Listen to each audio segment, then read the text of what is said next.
The hall of crystal pillars glowed under the shifting lights of the alien city. Hundreds of aliens gathered inside, their shimmering eyes fixed on the human who stood awkwardly in the center. He looked small among them, his clothes plain, his hair untidy, but his presence was unusual enough to stir whispers across the court. Humans were rare here, and none had ever been called before the queen herself. At the far end, the alien nobles sat on carved thrones of living stone. Their long limbs and proud faces carried the weight of a species that saw itself as far above humanity. They stared at the man as if he were an insect dragged in from the dirt. The queen, tall and regal, with silver patterns glowing across her skin, leaned forward. Her voice echoed in the hall. "You are the human traveler they speak of. Tell me, can you truly understand our music?" A ripple of laughter broke out. Several aliens waved their thin fingers, like mocking gestures that made the man feel as though he were standing naked before them. One noble, broad-shouldered and arrogant, stood. "Let him try the Xenotone, my queen," he said. His words carried amusement. "Let us see if this creature from a forgotten planet can even touch it without breaking it." The hall filled with cruel chuckles. The human swallowed hard, his throat dry. He had heard of the Xenotone. It was no ordinary instrument. It was said to be alive, that carved from the bones of a great beast, with strings made from light itself. Only the aliens who had trained since birth could play its endless harmonies. For them, it was more than music. It was a sacred act, a bond with the soul of their people. Servants brought the Xenotone forward. It hovered on a stand, glowing faintly, its strings shifting like flowing rivers of color. The human stared at it, unsure whether he should even touch something so strange. The noble sneered and clapped him on the shoulder. "Go on, human. Show us your talent, or admit that you belong in silence." His face warmed with shame, but his pride refused to let him step back. He moved toward the instrument, each step heavy with the sound of the audience's snickers. The closer he came, the more he felt the Xenotone hum, as if testing him. He reached out and touched one of the strings. A discordant sound echoed through the chamber, sharp and awkward. Laughter burst out instantly. The noble slapped his knee, doubling over. "Pathetic! He thinks it is a toy!" The man closed his eyes for a moment. His heart beat fast and his hands shook. He thought of leaving the hall, of admitting defeat and saving himself from more humiliation. But deep inside he remembered something. The sound of his mother's humming when he was a child. The soft strum of an old guitar back on Earth. The voice of soldiers singing around dying fires in the ruins of war. Those sounds were not perfect. They were not sacred. But they were human. They were real. He lifted his hand again, ignoring the laughter. His finger brushed another string, and a softer tone rang out. Still strange, still alien, but this time his heart recognized something in it. The crowd leaned forward, their smiles curling into smirks. He pressed harder, playing two strings together. A messy chord, sharp on the edges, but behind it there was something raw, something honest. The queen tilted her head. The laughter lessened slightly, curiosity sliding into the room. The human adjusted his hands, letting the sound vibrate through his chest. He stopped caring about the watching eyes. He stopped hearing the whispers. He played again, this time slower, letting the strings respond to his emotion rather than to technique. The noble crossed his arms, his smirk fading just a little. "A lucky sound," he muttered, though his voice lacked the same strength. The man's breath steadied. His fingers moved with more certainty, pulling notes from the glowing strings. The hall grew quieter. The sounds were imperfect, filled with mistakes, but there was a rhythm beginning to rise, something untrained yet alive. The aliens shifted in their seats, unsure whether to laugh or to listen. One child in the back of the hall suddenly hushed her parents, like leaning forward with wide eyes. She had never heard such clumsy sounds before, yet something in them stirred her. Others began to notice too, though no one admitted it. The queen's sharp gaze never left the man's face. He finished on a trembling note. Silence followed. Then the hall erupted with laughter once more, louder than before. The nobles clapped mockingly, bowing with exaggerated motions. "A fine performance," one shouted. "Truly, the noise of animals," another added. The noble who had issued the challenge raised his hand. "Enough of this. He has shown what he is, a fool with no place among us." The man lowered his hands, his chest still heaving. But though they laughed, something inside him refused to break. He had touched the strings, and he had felt them answer.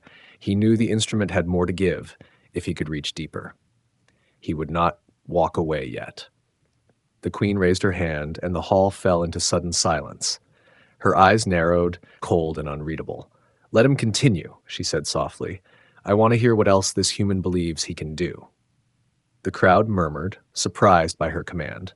The human lifted his gaze, meeting her eyes. He saw no kindness there, only curiosity, and perhaps the faintest trace of challenge. His heart pounded, but his jaw set firm. If they wanted a fool, he would show them something else. He placed his hands back on the Xenotone, this time without hesitation. The hall waited, and the moment felt like the edge of a storm about to break. His fingers hovered above the glowing strings as the hall held its breath. He struck one note, then another, each sound uneven, almost broken. The nobles smirked again, some whispering insults, but the human did not look at them. His eyes closed, his head bowed slightly, and the sound began to shift. What started as clumsy noise slowly shaped into something else, something unfamiliar, yet strangely powerful. The Xenotone responded differently to him than to the aliens. Where their hands brought perfection and harmony, his brought something rough, filled with cracks. But through those cracks slipped emotions raw and heavy. The laughter that had filled the hall softened, then weakened, as the man pressed harder into the music. The strings trembled, glowing brighter with each stroke, as though recognizing the truth in his touch. He remembered faces, friends left behind on Earth, the burning cities, the long nights where silence was too loud. He remembered laughter by dying fires, promises whispered before battles that none returned from. Every memory bled into the notes. They came out as sorrow, as longing, as love too fragile to last. The sound echoed against the crystal pillars and climbed the high ceiling until the hall itself seemed to ache. The noble who had mocked him first leaned forward, his proud smirk fading. His fingers tapped nervously against his armrest, and as if he felt something he had never wanted to feel. Several of the alien courtiers looked away, blinking rapidly, uncomfortable with the weight pressing down on their chests. The human kept playing, his body shaking now, not from fear, but from the memories he was forcing through the strings. The Xenotone's tones twisted, carrying not the clean patterns the aliens adored, but stories of survival and loss. The notes cracked, then rose higher, sharp as screams, soft as whispers, until even the servants at the edges of the hall felt their eyes burn. A single tear rolled down the cheek of the child who had hushed her parents earlier. She did not understand the meaning, but she felt it. Around her, adults shifted uneasily, their pride clashing with the unfamiliar storm inside them. The queen's hand tightened on her throne, her silver markings pulsing faster as though the sound had struck some hidden place within her. The human leaned closer to the instrument, pouring more of himself into each motion. His face twisted with emotion, his breath catching. The music no longer sounded like it belonged to the aliens. It no longer sounded like a sacred rite. It sounded like life itself, messy, fragile, aching with beauty and pain together. No one dared laugh now. The mocking silence had turned into a silence of awe. The man's final note rang out, long and trembling, fading slowly into the still air. When it was gone, the hall felt different, heavy with something none of them could name. The human's hands fell away from the Xenotone. His chest heaved, sweat shining on his brow. He opened his eyes to find every gaze locked on him. No one clapped, no one mocked. The noble who had laughed the loudest stared at the floor, his jaw clenched as if admitting the sound had reached him was worse than death. The queen rose slowly from her throne. Her eyes were wet, though no one dared speak of it. She looked down at the man, and her voice carried a tone her court had never heard before. "What was that?" The man swallowed, his voice hoarse but steady. "It was not your song. It was mine." The silence deepened, a silence so sharp it felt like the entire hall was holding its breath, waiting for the queen's answer. The human's words echoed in the vast chamber, and though simple, they cut deeper than any insult could. The nobles shifted uneasily, their pride unsettled by the idea that something so untrained, so wild, could move them more than centuries of tradition. The Xenotone still pulsed faintly on its stand, as if reluctant to let go of what had just been born through it. He reached out again, his hands steady now, and the hall tensed. No one stopped him. His fingers brushed the glowing strings once more, and this time the sound was different. Not just sorrow, but a story. Each note carried a piece of memory, and though the aliens could not name the places or people, they felt them. The cries of children in war-torn streets, the laughter of families gathered in broken homes, the hope carried by soldiers who marched into impossible battles, every detail flowed through the sound, wordless but clear. Some of the nobles tried to resist, tried to hold on to their superiority, but the music stripped away their defenses. One warrior, scarred and fierce, suddenly found himself trembling, his vision blurring as the song forced him to remember his own lost kin. Another noblewoman pressed her hands to her face, her jeweled rings catching the light as she tried to hide her tears. The queen remained standing, her silver markings flickering like stars in a storm. She was not a woman known for weakness. She had seen empires fall and had never bowed to grief. Yet the sound clawed at her chest, unearthing something she had buried long ago. Her hand brushed her cheek, and when she pulled it away, her fingers were wet. The man did not see them as rulers or warriors anymore. He saw only living beings, fragile beneath their polished pride. The Xenotone glowed brighter under his touch, the strings bending to him as if it had been waiting all along for hands that did not seek perfection, but honesty. The hall filled with a rising storm of melody, harsh at times, soft at others, like the waves of life itself. Never predictable, never flawless, yet always alive. A hush spread among the gathering, but it was not the hush of mockery this time. It was reverence, a silence heavy with the weight of shared emotion. The human's body swayed as though each note cost him a piece of his soul, yet he gave it freely. His face twisted between sorrow and defiance, as if daring them to feel what he felt, daring them to admit that their flawless patterns had never reached this depth. When his final chord rang out, it lingered like a ghost in the air, refusing to fade. No one moved. The servants stood frozen. The courtiers stared at the man as if he had broken something sacred, yet none could deny the tears that burned in their own eyes. The noble who had mocked him first gripped the arms of his throne, his knuckles pale, his mouth trembling as he struggled to find words but could not. The human lowered his hands and let the silence settle. His chest rose and fell with heavy breaths, his face pale with exhaustion. He had not played to impress them. He had not played for their approval. He had played because he had to, because the weight inside him needed to be set free. The queen's voice finally broke the silence, low and unsteady. "You have done what none of us could. You made the Xenotone weep." Her words carried disbelief, but also something else, something fragile, something almost like respect. The hall that once mocked now stood at the edge of something they could not explain, staring at the human as if he had opened a door to a world they never knew existed. The nobles who had once lounged with smug faces now sat stiff, their gazes lowered, their pride cracked by something they could not name. The silence in the hall felt alive, pressing against every chest, heavy with the echo of what they had just heard. None dared to laugh now. None dared to speak. The human had played the Xenotone in a way no alien master ever had, and though his hands were clumsy, the truth in his music had torn through their arrogance. The arrogant noble who had mocked him first stood, his jaw tight, his eyes burning with a mix of shame and anger. He pointed a long finger at the human, his voice strained. "This is deception, a trick. The Xenotone bends only to our kind. He cannot, he should not." His words faltered as his throat closed, the lie choking him before it was complete. Others stared at him, their own doubts written across their faces. They had felt it too, the sharp sting of grief, the sweet ache of longing, the trembling weight of hope. No trick could have pulled such feelings from their guarded hearts. For the first time in generations, they had been reminded of what it meant to feel beyond pride and perfection. The human's hands rested on his knees. He did not defend himself. He did not need to.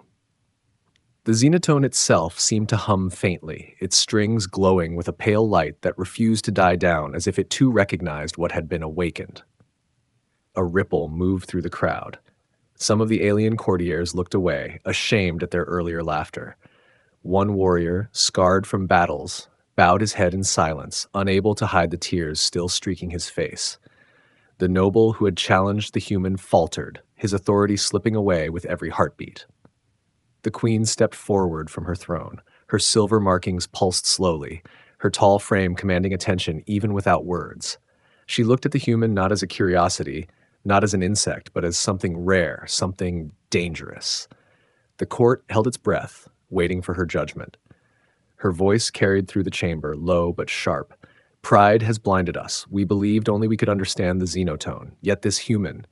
She paused, her gaze piercing every noble who dared meet her eyes, has shown us what it truly means to play, not for glory, not for perfection, but for truth. The words struck harder than the music itself. Several nobles lowered their heads, ashamed, though none dared argue with her. The arrogant challenger clenched his fists, but even he did not speak. He knew that to defy the queen now would be to expose his own weakness. The human lifted his gaze at last. His eyes were tired but steady. He had not expected victory, and yet here it was, not in cheers, not in applause, but in silence heavy with respect. He had shattered their pride without raising a weapon, without speaking a threat. He had used nothing but sound and memory. The Xenotone glimmered faintly, and for a moment it seemed the entire hall breathed with it, as if the instrument itself was mourning alongside the human. The queen's lips pressed into a thin line, and though her face was unreadable, her eyes shone with something fragile, something the court had never seen in her before. That night, the alien pride that had stood for centuries cracked, and all of it was because a human had dared to touch the strings. The queen's face was calm, but her eyes betrayed her. For the first time in living memory, they glistened. She stood there, frozen between her pride and the flood of emotion she could not contain.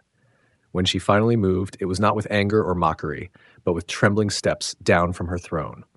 Each footfall echoed in the hall, and the nobles watched in stunned silence, unsure if they were witnessing her shame or her revelation. She stopped before the human, towering over him, yet in that moment it was not her height that gave her power. It was the tear that broke free, sliding down her cheek, glittering under the light. The court gasped softly.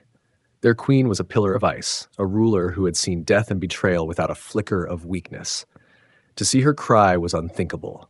Her voice cracked, low but carrying across the crystal chamber. I have listened to masters of our people since the day of my birth. I have heard perfection shaped in every hall of my empire. And yet, she paused, lifting her trembling hand as if to hold the sound that still lingered.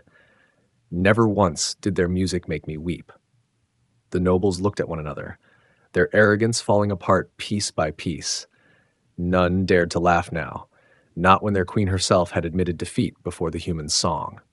The noble who had mocked the loudest clenched his jaw, his fury burning, but he could not raise his voice against her. The human stood still, his head lowered, unsure how to face the queen's tears. He had not played to wound her pride, nor to humiliate her court. He had played because he carried grief too heavy to keep inside. His voice came out soft, rough with exhaustion. It is not skill, my queen. It is only memory. It is pain and love together. Her eyes narrowed as if the words themselves stung, and yet she did not deny them. The tear traced her jaw, and she let it fall. She reached out, her fingers brushing the edge of the Xenotone, and it flickered under her touch, but made no sound. Her lips parted, and she whispered, "What power lies in you humans to turn an instrument of pride into one of sorrow and truth?" The silence that followed was heavy, sacred in its weight. Even the smallest cough or whisper felt forbidden. One by one, the nobles lowered their heads, not in mockery, but in something unthinkable. Respect. The human, the one they had laughed at, had done what none of their kind could. He had made their queen cry. The man's eyes met hers then, steady and unafraid. He did not bow. He did not smile. He only said, "It is the sound of humanity." And though the words were simple, they rang louder than the music itself, because every soul in that chamber knew the truth. They had not just heard a human play. They had been forced to feel like humans themselves. The crowd outside the palace swelled through the night, their murmurs rising into chants, their torches burning like restless stars against the darkness. The nobles, uneasy in their silks and jewels, whispered among themselves. Some wanted to silence the story before it grew, but it was already too late. The tale of the human song had taken on a life of its own. Inside the hall, the human sat with his hands resting in his lap, the Xenotone glowing faintly at his side as if it still remembered his touch. He looked drained, his eyes hollow from what he had poured into the strings, but his gaze stayed steady. He had not played to become a legend, yet one had been born despite him. The queen remained standing, her tear-streaked face lit by the dim crystal light. For a long time she said nothing, as if weighing her own throne against what had just been shattered. Finally, her voice carried through the chamber, softer than before, but unshakable. "You have given us something we cannot return. You have shown us a truth we had forgotten." Her eyes swept across her nobles, sharp as blades. "You laughed at him, and now you bow to him." The nobles hesitated, pride warring with what they had felt, but one by one their heads lowered, not out of fear of their queen, but because the music still clung to their hearts, demanding respect for the one who had created it. The human's voice was quiet when he finally spoke. "I will not play it again. What you heard was not for your court, not for your pride. It was memory. It was everything I could not say in words. To repeat it would make it a performance, not truth." The queen studied him, and for a fleeting moment her lips curved, not into a smile, but into something heavier, something almost like gratitude. "Then let it remain a single song," she said, "a song that will outlive us all." When he rose to leave the hall, no guard moved to stop him. The nobles who had once sneered now stepped aside in silence. Outside, when the doors opened, the sea of aliens pressed forward, their eyes searching his face, desperate to hear the sound again. But he only shook his head and walked past them, his steps steady, the weight of his refusal stronger than any note he could have played. And so the legend grew, not of a flawless performance, not of a man seeking glory, but of a human who made an empire weep with one song. The Xenotone would never sound the same again, not because of skill, but because the galaxy had learned something far more dangerous, the fragile, unbreakable truth of humanity. The music was gone, yet its echo clung to the walls of the hall like smoke after a fire. Nobles shifted restlessly, their perfect postures broken, their voices trapped in their throats. They wanted to deny what had happened, but their hearts betrayed them. The Xenotone had never sounded like this before, and none could erase the sting of their own tears. Outside, word was already spreading. Servants had rushed into the streets, whispering to merchants and strangers alike. A human had played the sacred instrument, and it had made the queen herself weep. Crowds gathered at the palace gates, pressing close, trying to hear the truth for themselves. By nightfall, torches burned bright as more and more people arrived, drawn by a rumor that tasted like legend. Inside, the queen lifted her hand for silence, though the hall was already quiet. She turned to her nobles, her voice steady but her eyes heavy with something they could not name. "For centuries, we claimed mastery over the Xenotone. We believed it sang only for us, but today this human has shown us we knew nothing." Her words cut through the chamber, leaving no room for argument. The noble who had mocked the human clenched his fists, his jaw trembling as though he wanted to scream. But he did not. He could not.